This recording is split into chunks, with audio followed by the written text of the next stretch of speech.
పవన్ కు మద్దతుగా వరుణ్ తేజ్ ప్రచారంలో పాల్గొననున్నారు. ఏపీలో ఎన్నికల వేడి వేసవి ఉష్ణోగ్రతల కంటే కూడా 2 డిగ్రీలు ఎక్కువగా ఉంటుంది. ఒకవైపు అధికార వైసీపీ, మరోవైపు బీజేపీ, టీడీపీ, జనసేన కూటమి అభ్యర్థులు ప్రచారంలో వేగం పెంచారు.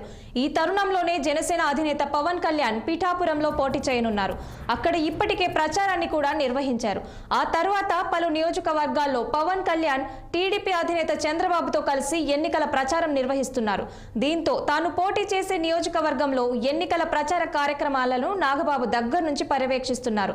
పవన్ గెలుపుకు సర్వశక్తులు ఒడ్డుకడుతున్నారు ఆయన. ఈ క్రమంలోనే పిఠాపురంలో పవన్ గెలుపుకు నాగబాబు తనయుడు వరుణ్ తేజ్ రాజకీయ ప్రచారంలో పాల్గొనేందుకు పార్టీ వర్గాలు సర్వం సిద్ధం చేశాయి.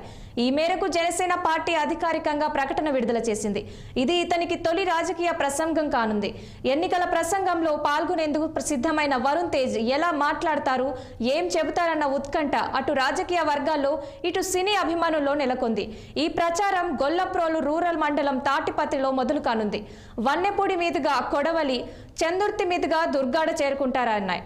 ఎన్నికల ప్రచార ర్యాలీ, రోడ్ షో, సమావేశాల్లో వరుణ్ తేజ్ ప్రసంగిస్తారని తెలిపారు. ఈ ప్రచారంలో వరుణ్ తేజ్ తో కలిసి పవన్ పాల్గొంటారా లేదా అన్నది తెలియాల్సి ఉంది.